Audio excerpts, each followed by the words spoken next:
ይህ ውሃ ሁሉንም ወደ ድንጋይነት ይቀይራል። በዓለማችን ላይ የተፈጥሮ ሕግ የሚገለበጥበት ቦታ አለ ብትባሉስ? ከጥንት ጀምሮ ጥንቆላ ወይም ምስጢራዊ ኃይል አለው ተብሎ የሚታመንበት ማንኛውም ነገር በእሱ ስር ቢሰቀል በጥቂት ወራት ውስጥ ወደ ድንጋይነት የሚቀየርበት ይህ በእንግሊዝ የሚገኘው ነው። የምንገኘው በእንግሊዝ ሰሜን ዮርክሻየር ክናረስቦሮ በሚገኘው አቅራቢያ ነው። ይህ ቦታ ከ1630 ዓመተ ምህረት ጀምሮ ለጎብኚዎች ክፍት ሆኖ የቆየ ሲሆን የእንግሊዝ እጅግ ጥንታዊው የቱሪስት መስህብ የሚል ስም አትርፏል። ነገር ግን ይህን ያህል ዝነኛ እንዲሆን ያደረገው ታሪኩ አይደለም። እዚህ ያለው ምስጢር ምንድን ነው? ጥንቆላ ነው? በጭራሽ! ሙሉ በሙሉ ሳይንሳዊ ክስተት ነው።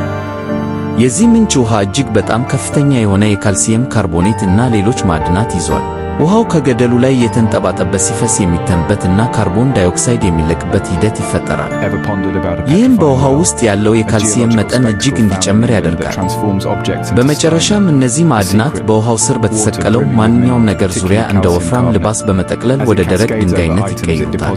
አንድ ትንሽ ቴዲ ድብ ሙሉ በሙሉ ወደ ድንጋይነት ለመቀየር ከ3 እስከ 5 ወራት ብቻ ይወስዳል። ከዘመናት በፊት ሰዎች ፈርተውት የነበረው ይህ ምንጭ አሁን አስደናቂ ሙከራ የሚደረግበት ቦታ ነው።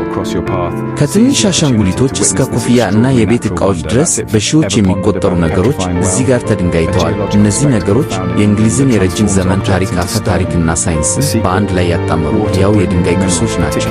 ተፈጥሮ ምን ያህል ፈጠራ እንዳላት የሚያሳይ አስደናቂ ማስረጃ ነው።